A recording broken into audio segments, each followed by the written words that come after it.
Can God change your life in just 30 minutes? I believe you're watching right now because God has something special for you. I'm Jonathan Bernis, and I'm a Jewish rabbi who follows Jesus. Join me for Jewish Voice, and you'll discover how Bible prophecy is coming to pass before our very eyes and why you need to stand with Israel. You can play a role in God's end-time plan. Find out how on Jewish Voice.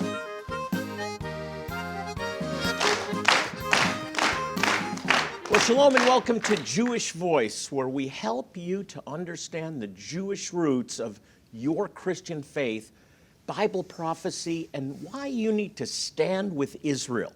I'm Rabbi Jonathan Bernis. Thanks for joining us. Well, this month we're celebrating the 70th anniversary of the rebirth of the State of Israel. This is a modern miracle. It's a fulfillment of Bible prophecy. In fact, many prophecies found throughout the Scriptures.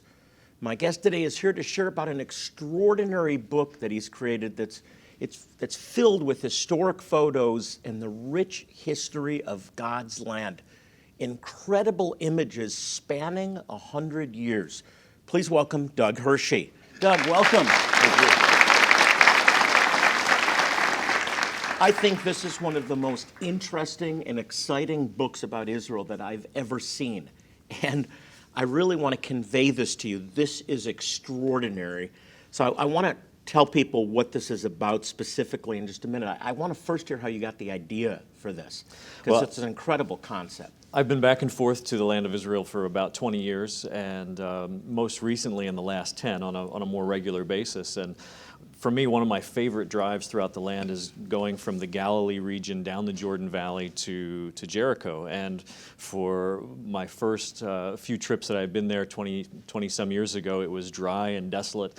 And in the last 5 to 10 years, every time that I'm there, driving down the valley, more and more things began changing. More and more vineyards and date farms and orchards, and just life began really blooming. And as I was reading the scriptures, just realizing, some of what was prophesied in the Bible about the land reviving was beginning to happen. And I was seeing the land change on its own. Yeah, the first time I went was in college. I worked on an archaeological dig back in 1983. And highways today that are multi-lane superhighways were just roads, some of them paved, some of them not paved, narrow roads. Help us understand why Israel is so different from any other country, because every country has improved their land. Every country has developed technology. Israel is different. Why? Israel is unique in the scope of human history. There's been no other people group that has been on a particular piece of land to then be forcibly removed for 70 years, to return to the same piece of land for a few hundred years, and then again be forcibly removed and scattered through the ends of the earth for over 2,000 years, to then come back to the exact same piece of real estate as an identifiable and a recognizable people. It's an anomaly in human history. It's never happened before. I mean, even speaking the same language as their ancestors that were thrown off before. And so with what's happening and what we're seeing in the state of Israel in the last 70 years is really just a fulfillment of a lot of the things that are in the Bible. And so there's been no other people group that it's had its history foretold 2,600 years ago by any ancient writer, nothing. Yeah, let's hang on this one, because this one really proves not only the existence of God, but the truth of God's word. That 2,600 years ago, God said, I will scatter you, speaking specifically of the Jewish people, to the nations of the earth, but then I will bring you back, and even specifically mentions different countries that he's going to bring them back from. That's stunning. It is, and no other people group throughout the world, whether in ancient history, whether it be the Chinese or the Persians or the Greeks, no one has anything of any ancient prophecies foretelling what will happen. And throughout the scriptures, we have this really history foretold ahead of time of what God said, that when the people are removed, that the land will lay desolate until the people return, and then he begins describing what will happen, and we're beginning to see some of that right now. That's so specific. The Very land specific. will remain desolate, a marriage, that the land's alive, Yes. but without the right people, the land lays desolate. But when the right people come back, the land actually opens up. And you bring up a great point, because the land was, for the time that the Jewish people were out of the land, had been conquered and reconquered multiple times. It never becomes a homeland for any other people group, and the land itself wouldn't produce for anyone else until 1948, and literally the deserts really began to blossom, and streams are literally being found in the desert. And so a lot of these prophetic words that are throughout the scriptures that for centuries we would read as allegorical or spiritual or just symbolic, they're literal. And if the nation of Israel has shown us anything in the last 70 years, is that God means exactly what he says, and he spelled it out very clearly from the beginning. Amen to that, yeah. Just to give people an idea of how literal. So one of the prophecies, and we'll put it up on the screen, is the desert shall blossom like a rose. Yes. Literally, the desert shall blossom like a rose. Interesting fact that Israel is the leading exporter of roses to Europe. That's right. During the winter months, the leading exporter in the world of roses.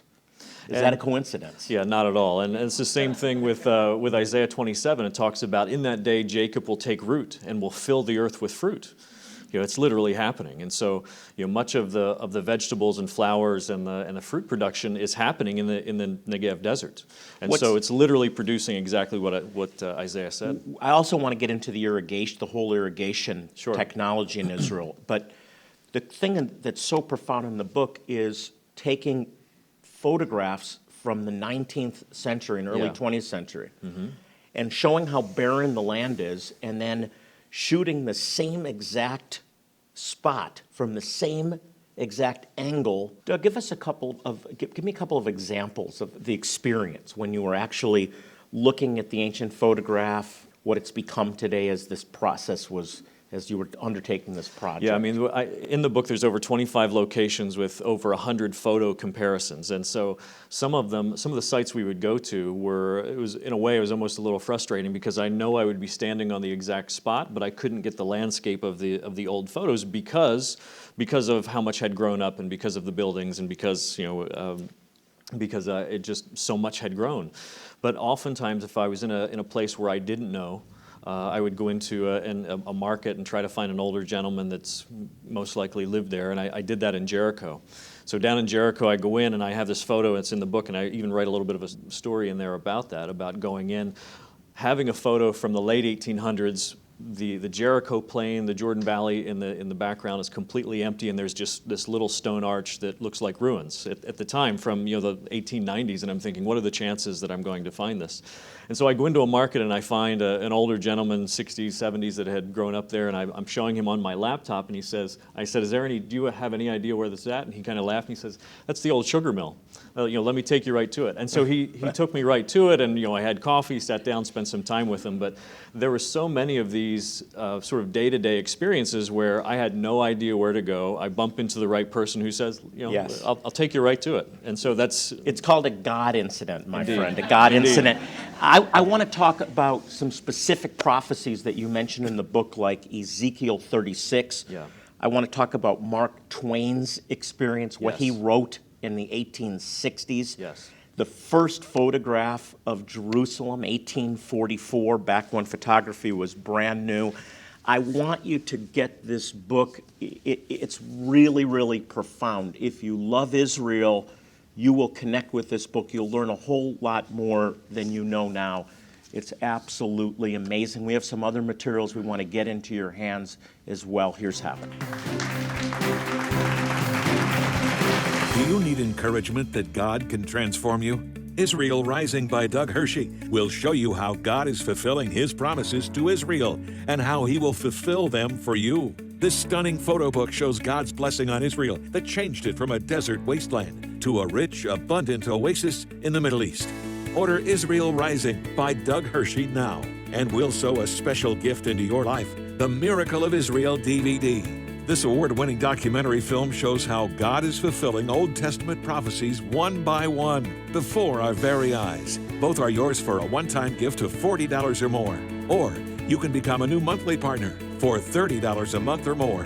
And we'll add a Rabbi Looks at Israel, a DVD that follows Rabbi Jonathan Bernis to locations in Israel that will ultimately be the sites where biblical prophecy is fulfilled. We'll also add this stunning Names of God plaque. Meditate on 23 different biblical references for God. This plaque comes ready to hang up and looks great in your home or office. When you become a new monthly partner for $30 a month or more, you bring the gospel and vital medical care to one person each month. That's 12 people each year. Specify offer 4154 to receive all of these gifts with your new monthly partnership of $30 or more. Specify offer 2026 when giving a one-time gift of $40 or more. You can also go to our website, jewishvoice.tv, with your gift of support, or send it to us at Jewish Voice, Post Office Box 6, Phoenix, Arizona 85001. The city of David one is stunning. Oh, I know. It really is. Welcome back. We're looking at fascinating photos that show God's hand on Israel over the last 100 years. These are incredible comparisons. We're just looking at the city of David, completely barren and now completely built up. And Tel Aviv is absolutely profound. 1940, between 1940 and 1946, nothing. Yeah, and that old photo from the 1946, if you look closely, there's you can see camel caravans on the beach bringing supplies into Tel Aviv. Desolate. Completely. Desolate. Talk about Israel pre-1948, the 19th century into the early 20th century. I know there were pioneers. For sure. The big fight over this land, very abundant land, filled with agriculture, not the case 100 years ago, right? Not the case for 500 years ago. I mean, going all the way back. And in the book, I have quotes from Christians, Muslims, and Jews from almost every century for the last 2,000 years describing what the land looked like. And everyone talks about it being desolate and being empty, or ancient terraces for farming being completely destroyed or forgotten. Most historians agree that in the under the Ottoman Empire from 1517 to 1917, the land suffers more than any other time in history, and that's partially because the Ottomans had this brilliant taxation policy of the land, is that they would tax the people based on the amount of trees that you have. So if you don't want to pay taxes, what do? I mean, you cut down the tree, it completely decimates the entire region. Topsoil is blown away, animal populations disappear, weather patterns change, and the entire land just completely suffers up until the really the late 1800s, with Jewish immigration returning back. The JNF, the Jewish National Fund, records in the last 100 years that they've planted over 250 million trees in the land. Wow. Which is staggering. And I know that some of you watching have planted trees through the JNF. Keep doing it. It's really important. And it's really a prophetic act as well, because it's not just simply planting a tree in Israel, because when you go back to Ezekiel 36, that is the very first thing that Ezekiel mentions. In Ezekiel 36, he's talking to the land and he says, you'll put forth branches and produce fruit. It's the very first thing. And so here we see the formation and the transformation of the land, beginning with trees putting forth branches, and as entire forests have been replanted, and all of them by hand. Topsoil is recreated, weather patterns are literally changing over the region, more rainfall, more dew, and everything just begins to physically change. I want to come back to that, because that's a prophecy I want to focus on. But you actually quote some of what Mark Twain said about Israel when he toured the land in the 1860s. Just give us a summary. 1867, he comes through the land, and by all accounts from his writings, he was quite disappointed. He writes things about being going through certain valleys and saying you could travel 10 miles in any direction and not see another human being. He'd said, at one point of his journey, it looked like there were some sheep on the other hillside eating rocks. And he says, I can't imagine that they're eating rocks, but there's nothing else for them to eat. And then even getting into Jerusalem in 1867, he writes, and he says, I don't know how to communicate how small Jerusalem is. He said a fast walker could walk around the city in about an hour. So it's tiny, it's undeveloped, it's desolate. Completely It's a empty. swamp, malaria-infested swamp in some areas. That's right. In other areas, it's just desert. It's just barren That's right. wilderness. That's the condition of Israel before the Jewish people returned. That's right. And Documented. also in the book, going back to the Ottomans, they were so kind to do a census that in 1844 that's also in the book, and it says that the population of Jerusalem is only 15,000 and the majority of the population is Jewish. In 1844. Hold. This is not anything related to Christian propaganda, to Jewish propaganda. Not at all. A census A census. in 1844 Correct. shows us historically that Jerusalem, with only 15,000, is mostly Jewish inhabitants. And that's coming from From Ottoman Turks. It's coming from Ottoman Turks who are Muslim. And so also in the book, and is dating back to the 10th century, one of my favorite quotes in the book is also coming from a Muslim writer. And he's lamenting about how that there's very few worshipers in the mosque, and Jerusalem is primarily made up of Jews. That's the real picture, by the way. That's the real history. Okay, let's focus on a specific prophecy that you Yes. talk about in the book, that you lay out in the book, Ezekiel 36. And it goes into Ezekiel 36, 37. Sure. Lay that out for us. That's an amazing prophecy that I want to focus on for a few minutes. Yeah, Ezekiel 36 is just, it's really a unique passage because God is speaking to the land, the physical land of Israel, which oftentimes we think of prophecy being spoken to kings or to nations or to people. But God is speaking specifically to the land and tells Ezekiel, I want you to prophesy to the mountains, to the rivers, to the hills, and to the valleys. And this is what I want you to say to the land. And so for the first, I think it's 12 or 13 verses, when he's saying, and I will do this for you, he's saying he's talking to a physical piece of land, not just a piece of land as far as real estate, but almost is talking to it as if it's an active living component. That is really, really interesting. Yeah. And it's reactivated between Yes. a land promised to a people Yes. and a people that are promised a land for eternity, but then banished from that land and wandering. And if you kind of take that image and turn it into sort of a triangle or even a trinity of sorts, if you have God and the land and the people, anytime you would remove one of those components, everything fell apart. And so when the people would forget God, they would overwork the land. And not give it the Sabbath's rest like the Torah commanded. And so then the people are thrown out of the land. And when the people are out of the land lays desolate. And what do the people do when they're out of the land? They say, God, return us to the land next year in Jerusalem. And so then when the people return, the land physically responds. And part of Ezekiel 36 says, I'm going to gather them all back, and then I'm going to pour out a cleansing. And then there's going to be a sprinkling. And so we're in the beginning of seeing those things It's unfold. an incredible symbiotic relationship It really between a is. people and a land that God has declared are to be married together. Yes. And then it says, when I bring you back to the land, I'll also pour out my Spirit on you. You'll Yes. live again physically, but I'll also breathe life into you. So Yes. it's the promise of a spiritual revival. It's talking about the blindness coming off of the eyes of the Jewish people. And the verses that are in there, they're common that everyone is familiar with. Is I'll remove a stony heart and give you a heart of flesh, and I'll take out your spirit and I'll put in my spirit. All of those are in the context of the people being back in the land. And then he goes one step farther and he says, I'm going to change this land. Nations will pass by, and I'm going to make the nations around will recognize that I've made this like the Garden of Eden, so that all people will know that I am the Lord. Now, as you well know, the Garden of Eden wasn't just simply a pretty place. It was a place where God intended to live with man. Yeah. And so the fact that he's beginning to change the land in itself is a prophecy of saying, I'm coming back to the land to live with my people as I intended. He is coming back, and he's not coming back to New York or Rome. He's coming back to Jerusalem. We are witnessing Bible prophecy being fulfilled before our very eyes. This is such a unique resource. It will really open your eyes to the fact that God is fulfilling His word. It's a 70th anniversary special. Happy birthday, Israel. I want to get this into your hands with some other great materials. It really is remarkable, and here's how to get it. need encouragement that God can transform you?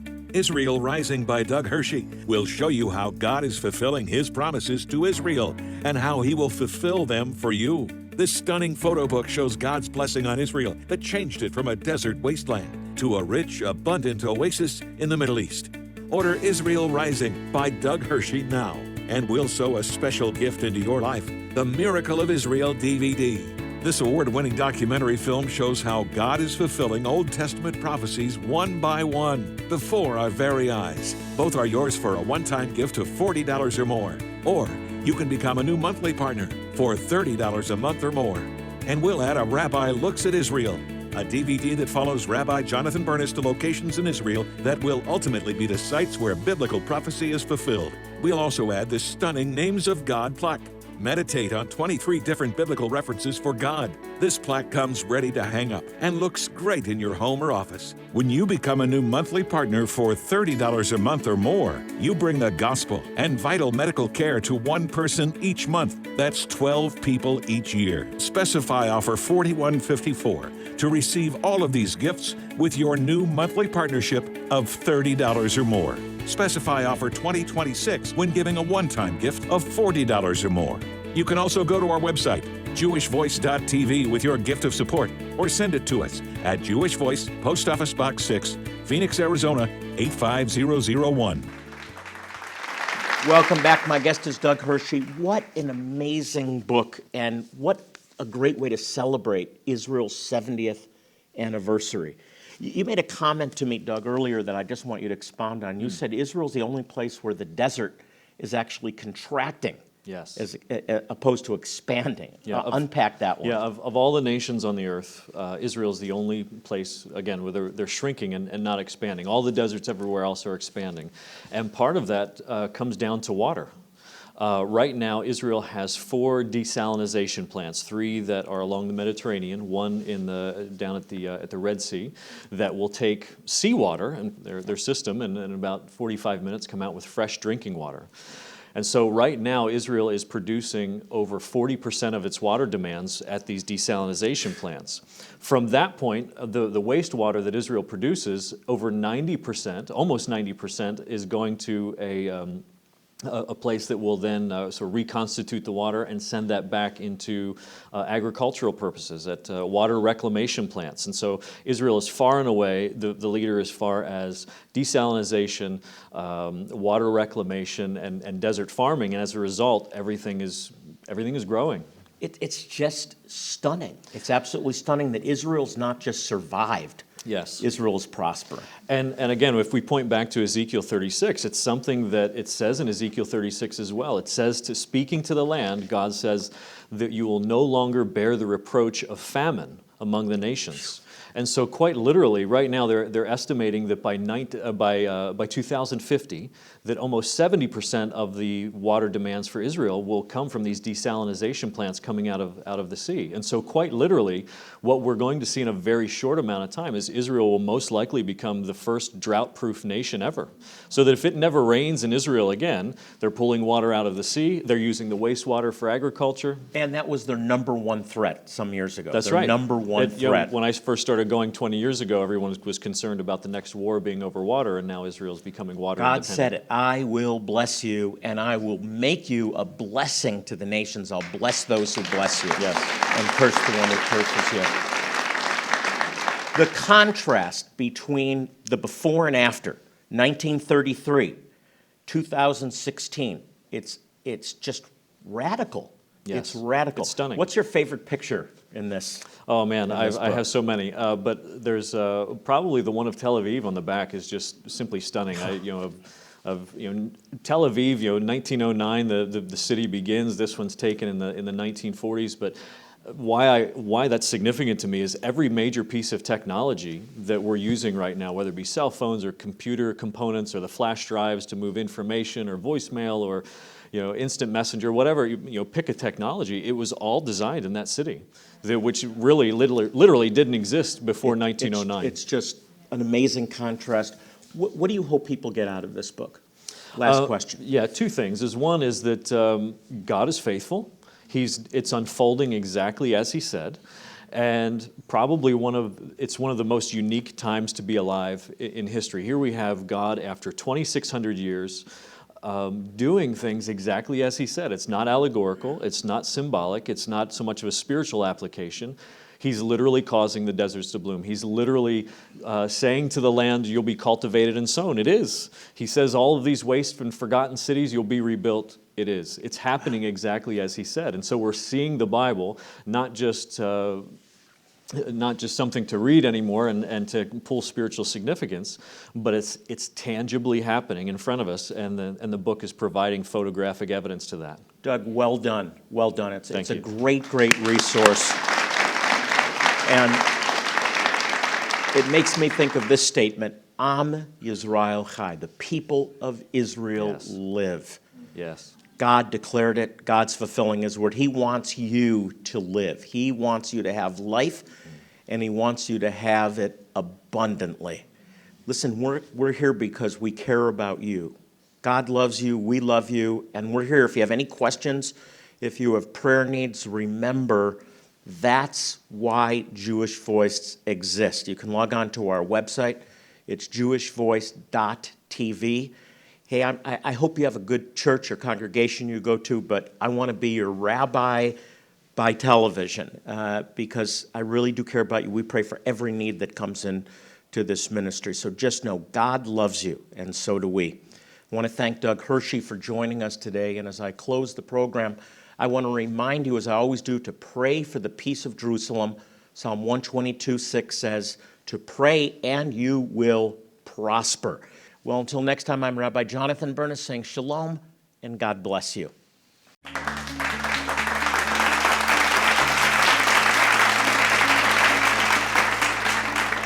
Remember this one? How about this one? Yeah, Seeing the Upper Room was amazing. Yeah, it really was. Hey, hi everybody. Hey, this is my daughter Liel, and we're just looking at pictures from last year's Israel tour. And we're doing it on the new JVMI mobile app. This is an app that's filled with important news about Israel. It's so easy to personalize the content so that you actually get what you're interested in. All you have to do is click Personalize Now, and then you check off what you want to read about. It's that simple. You can follow along as we bring the gospel to Jewish people in remote places. You can see how Bible prophecy is coming to pass now. You can even watch our TV program. And you can see all the cool places my dad takes you when you go on the Israel tour with Jewish Voice.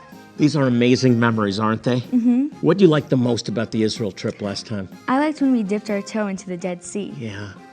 It's an incredible experience. She's been going since she was an infant. And with this app, you can bring Israel right into the palm of your hand. My JVMI works on your iPhone, your Android, or your tablet. Here's the best part. It's free, and you can download it right now. Liel, tell them how. Just go to your app store and download My JVMI. Again, that's My JVMI.